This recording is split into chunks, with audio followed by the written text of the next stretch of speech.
What's up, guys? I'm here in Falmouth, Virginia. Gonna do one of my walk-arounds, just check out some of the historical buildings in the area. And to give you an idea of where I'm at, I'm on the northern side of the Rappahannock, right across from Fredericksburg in Stafford County. And first home is the Shelton Cottage. And it's an example of a 17th century working man's home. It used to be a little closer to the river. Moved it back here. And I don't think you can go inside, although I see they've got this wheelchair ramp. And yeah, here you go. Unique. It's got the fireplace in the middle, it says. Bird's nest up on that window. But yeah, pretty decent sized house from that time, it looks like.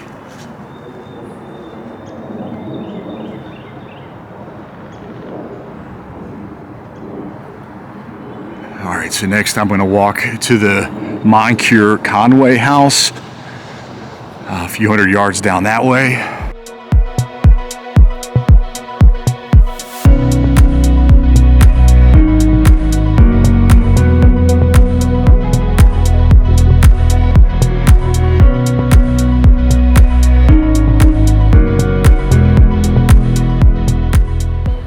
So yeah, Falmouth established 1727, the exact same time as Fredericksburg. And actually at the time it was a more bustling area than Fredericksburg. And it was a big port town. It's where everybody out on the frontier would bring their goods to market and have them shipped to England. And yeah, this is as far west as we had settled at the time. Couldn't go any further than the falls. And as a matter of fact, the first Englishman to visit this area was actually John Smith. Came up the Rappahannock on his quest for that western passage. Again, hit the falls, couldn't go any further, turned around. Gonna stop, take a look at these plaques. This one's dedicated to this guy, Anthony Burns. He was a slave born here in Stafford. He was sold off to Richmond, where he escaped. He escaped up to Boston. And yeah, then a bunch of abolitionists raised money to free him. He then moved to Canada, where he died. And looks like he only made it to 28 years old. And yeah, Moncure Conway, getting to his house right here. One of the more popular residents. And he's known as the South's most famous abolitionist. He was born in the house. Lived there probably, I guess, until he went off to college. And yeah, famous abolitionist. He actually came from a Confederate or pro-Confederate family. His father was a slaveholder. Two of his three brothers fought for the Confederacy. But yeah, he became an abolitionist, and in 1862, he led 31 of his family's slaves out to Ohio through the Underground Railroad. To this place called Yellow Springs. It's out near Dayton, and where they established a community. I think they called it Conway's Colony. And yeah, a little plaque here. And yeah, this is an old sketching of Falmouth. And here we are, the Conway house. Here's the old Falmouth Bridge, which was also known as the Ficklin Bridge. Yeah, so anyway, yeah, so Moncure Conway. After he established that settlement out in Ohio, he was eventually sent to England to convince them that the Civil War was being fought to free the slaves rather than just states' rights. They were doing that just so England, okay, you can see the Union Church kind of back there, kind of cool. I'll get to that. Yeah, so that England wouldn't support the Confederacy. Anyway, so we went over there. He ended up staying, and he lived the last 40 years of his life over in Europe, and ended up dying in Paris. Oh, and one other story they tell, during the Civil War, Union soldiers had bust inside to ransack the house. One of the soldiers saw his picture, recognized him as an abolitionist, and decided to save the house. I could tell you he also became a writer. He wrote biographies on Thomas Paine, Ralph Emerson Waldo, yeah, and a few others. So Yeah, that's the story on Moncure Conway. I can tell you also that his uncle was a judge that lived in Fredericksburg. He lived off Hanover Street. If you watch my video on Hanover Street, yeah. Anyway, a big white house he lived in. So anyway, all right.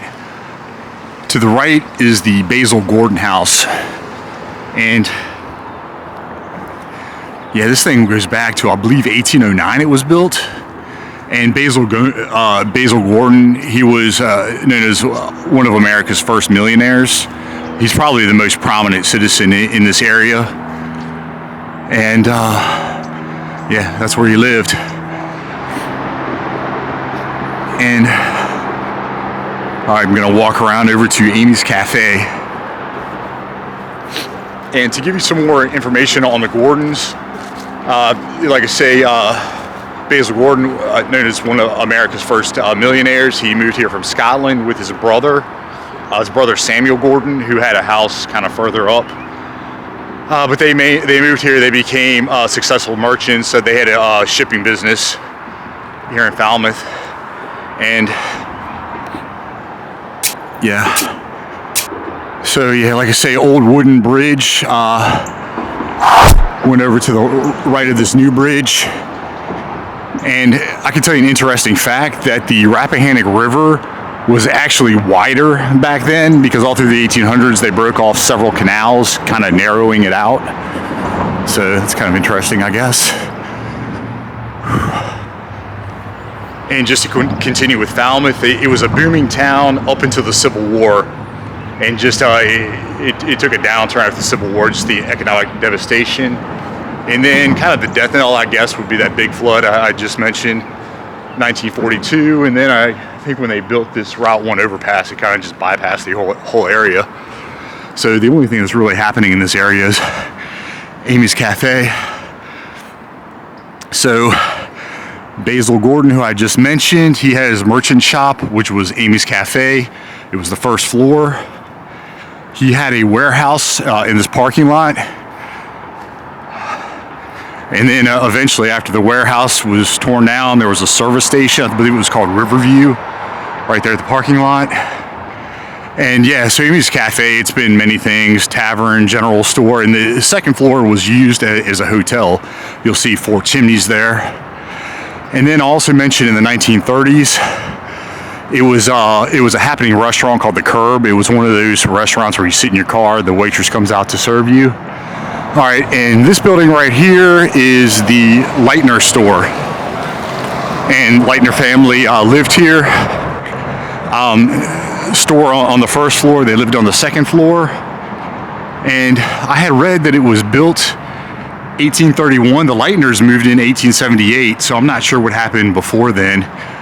Maybe it was just used as a warehouse or just somebody else's residence. Yeah, but one neat thing I'll point out is that right here there's writing, and this was I believe it's going to be a Union cavalryman etched this in, and I'm not sure what that says. It says Colling. It looks like it's Collling, but yeah, I don't know. It's kind of neat, I guess. So all right, I'll continue on. And there's an old service station here. Don't know anything about this green building. And this seafood restaurant, this Crab Shack, used to be a gas station as well. It was built in 1920. Point that out. And right here, this used to be a post office, and it was, I guess, most famously known as Barry's Store, a big grocery store in town. So, and then I'll just quickly walk up here. Yeah, so the old wooden bridge, this would go straight across the old Falmouth Bridge, the old wooden rickety bridge. So, and of course all this was eventually bypassed. So, cool looking muscle car, Firebird. Okay, so over here there's a neat little building. The Magistrates Office, also known as the Customs House. Oh yeah, so real quick, yeah, historic Falmouth, like I say, 1727, established as a town. A bunch of tobacco inspection location, tobacco cotton warehouse, and it also references Hunter's Iron Works.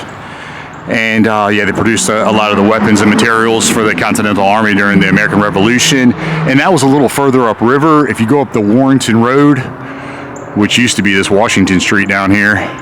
Anyway, if you go to the top of the hill, you take a left and you go to the Rappahannock. That's kind of where the Hunter's Iron Works was.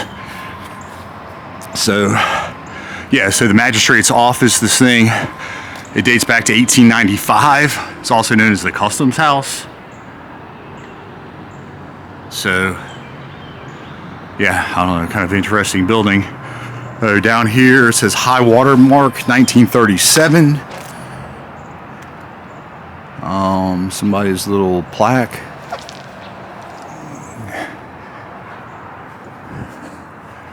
Anyway, kind of neat. Yeah.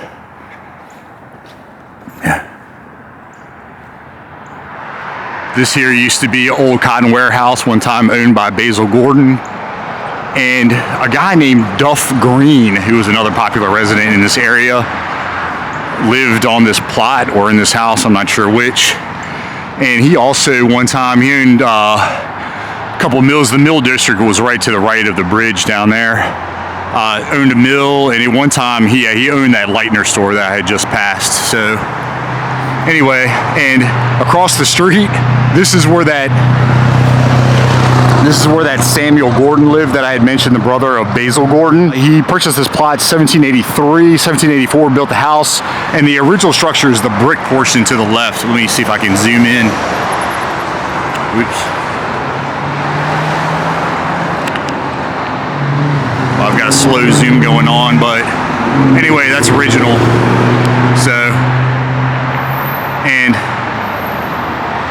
you'll see the Union Church back there to the left. I'm going to backtrack and walk up, take a look at that. So, all right, I'm going to walk down, take a right on this Washington Street, which was the original Warrenton Road, and take a look at an old tavern, and I'll walk up to Belmont, Gary Melcher's old place.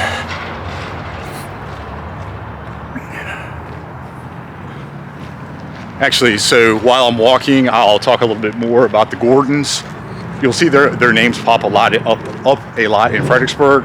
Samuel Gordon, who owned that house across the street I was just looking at, he eventually moved into Kenmore, and he's the one that actually named it Kenmore. That would be 1819.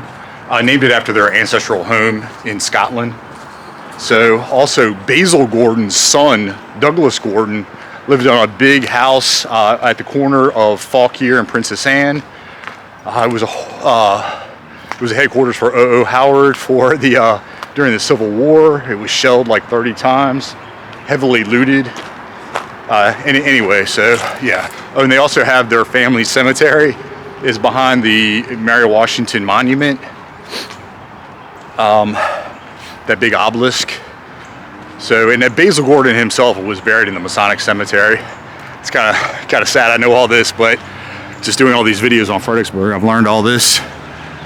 So, yeah, a little creek, and there was a canal at one time cut across up here.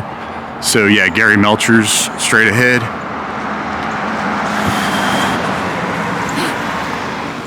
I don't know much about these houses. They look old, but not real old.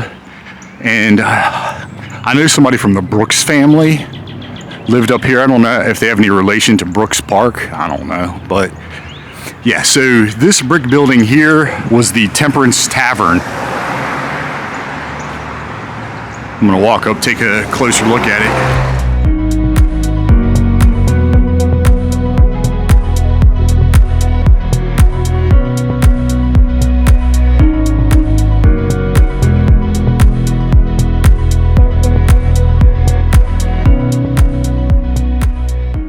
And this thing was built 1829 by William Brooke. And yeah, originally a warehouse, then turned into a tavern / hotel. And judging by its name, I guess they didn't serve alcohol. But yeah, very old looking building. And run across real quick.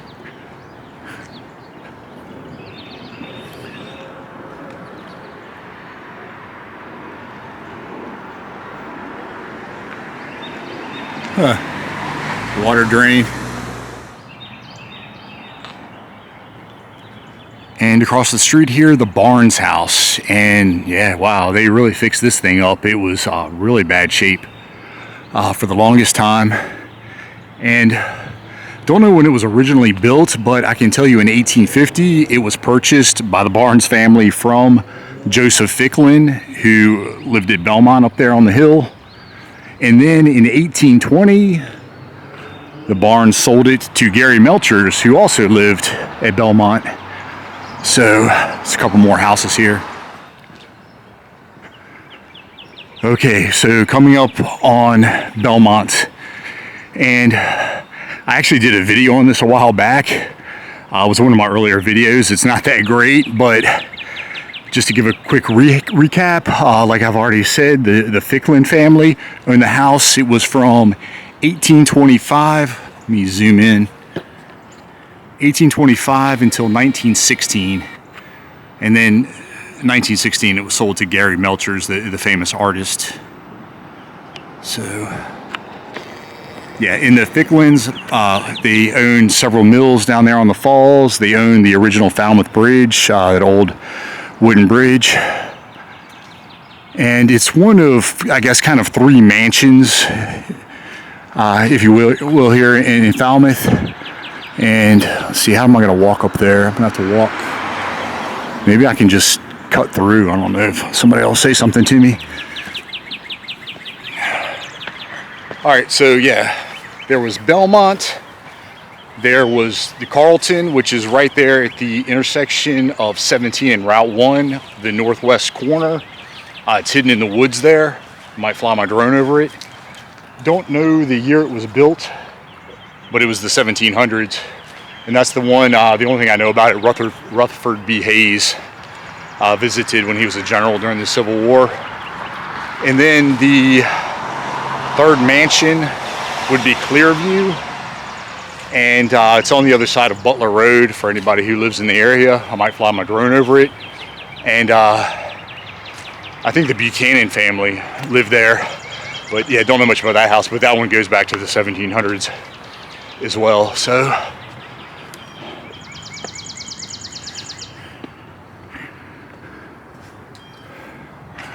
oh yeah, let me walk over, take a quick look at this. And this is the caretaker's cottage, caretaker's house. Ficklin owned slaves. And I know it was also a slave house at one time.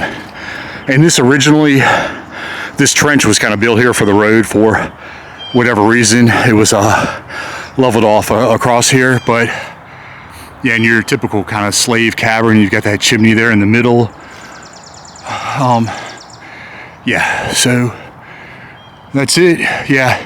And if you ever want to come out, there's a great tour. There's an art studio, a separate building on the other side.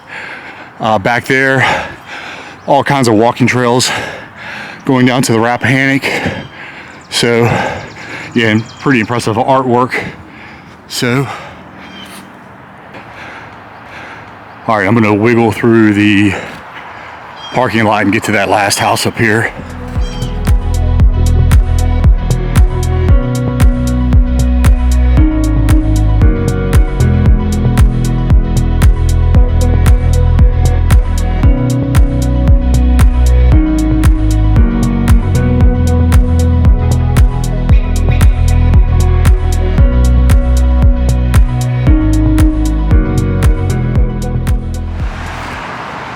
All right, so just passing Gary Melchers, and this is the last little house here. It's called the Fanny Roots house, and it's a representation of just a modest post-Civil War home. And a black lady lived here named Fanny Roots, lived her entire life here. She actually died inside at the age of 90. She lived here from 1914 until, what would that be, 2004. So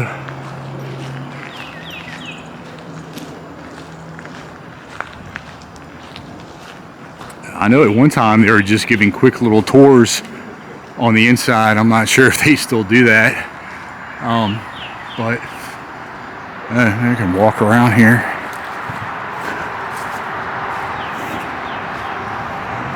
Needs a power washing.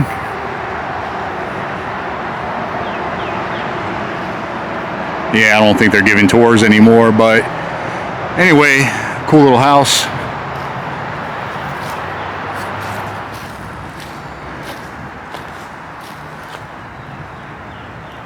There's the outhouse.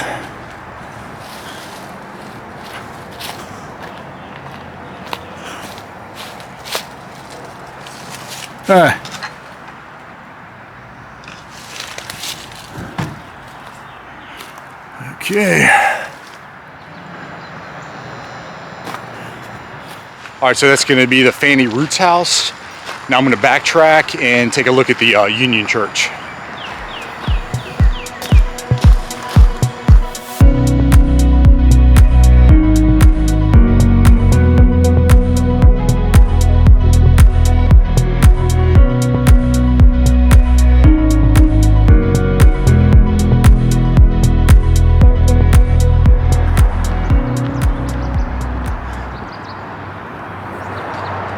All right, you'll see I backtrack, passing the Gordon House again, Basil Gordon House. Now I'm walking up Gordon Road. And I'm going to hit Carter Street, take a right, and take a look at that Union Church. And I know I'm a total nerd that I know all this stuff, but Carter Street, named after Robert King Carter. If you've watched any of my plantation videos, I pretty much mention his name every time. He was one of the biggest landowners in Virginia, early 1700s. And he was Virginia governor 1727 when Fredericksburg and Falmouth were established. He was also, back in the early 1700s, Lord Fairfax ended up with a grant for the entire, basically, northern neck, which at that time, everything out here was just all frontier, so it was like nothing. And Robert King Carter was his agent, so I guess he managed the area. He's the one that pushed for Falmouth to become a town. He had everything surveyed. He ended up buying all the good land for himself. Anyway, all right. And you'll see I'm back up here. This is the back side of that Samuel Gordon house. And big intersection right here, Route 1 and 17. And say over there, the Brooks house. And all right, so I'm gonna make my way up to the to this Union Church. First I'll mention this house here. This house was built back in the 1790s. It was built out in the Shenandoah Valley. It was taken apart, rebuilt here in 1992. Here it is, Union Church. This was kind of the centerpiece of the town. And first church was built here 1733. It was just an Anglican church, Church of England. Then it turned into a church of all denominations, hence the name Union Church. And this building here was built 1819. And then you'll see all that's left is this front facade. And the 1950s, there was a huge rainstorm, windy rainstorm. And that's where the back portion collapsed. And there was a big 300-pound bell in the belfry up there that's now inside. And also Union soldiers shacked up here. The 20th Massachusetts used this as a garrison. And of course, like all these old churches, plantation houses, it was used as a hospital during the Civil War. And okay, so former slave John Washington. He was a slave, but I know he worked at the Farmers Bank there off Princess Anne Street. And he helped lead a big emancipation, a bunch of slaves during the Civil War crossed the Rappahannock, about 10,000-12,000, and marched. They met up with the Union soldiers. Union soldiers were camped out here 1862 into 1863, and actually some camped on the cemetery here. And and they marched about 14 miles to Quiet Harbor, where they took off on boats headed north. And all right, I know that James Hunter of that Hunter Iron Works is buried here. The William Brooks, who built that Temperance Tavern, he's buried somewhere here. The Lightner family, Burton, Harris, Berry. Anyway, so all right, so now I'm going to walk over to this little hobby house here, old schoolhouse, and that actually might be the last thing.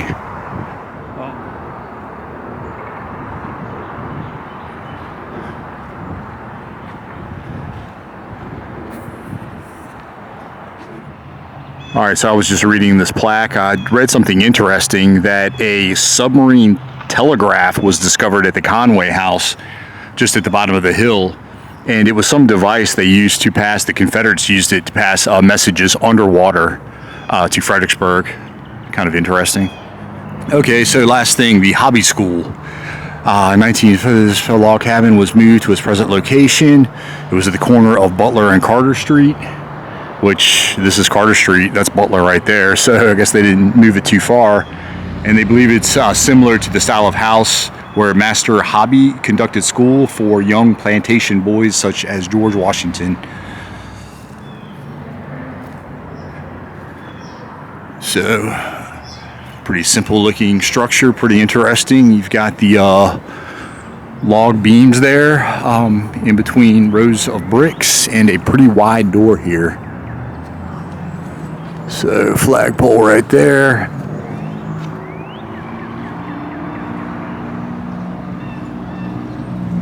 And it looks like they used to have this marked off.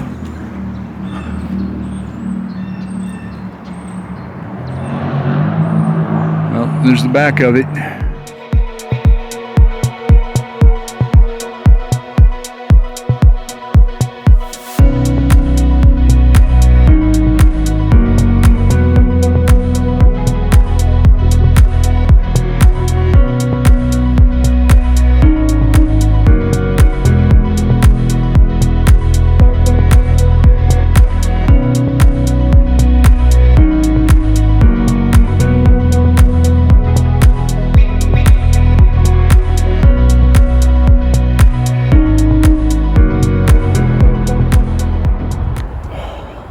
All right, that's it for historic Falmouth, Virginia. Gonna head over to Amy's Cafe, grab some lunch, get out of here. And as always, if you like these kinds of videos, you can subscribe. If you want to help support my channel, hit the like button. More likes, more comments, more views, the more these get promoted and pushed out there. Also mentioned, I've got an Instagram page, nothing special. Just put up pictures of places I've been. I know there are a lot of Fredericksburg people who watch my channel, so put up a lot of historical homes from the area, just kind of try to give a little bio. Also mentioned, I've got a Patreon account if anybody wants to consider contributing. Trying to kind of get a little travel fund going, trying to break out a little further, get more of these places out there. So anyway, yeah, see ya.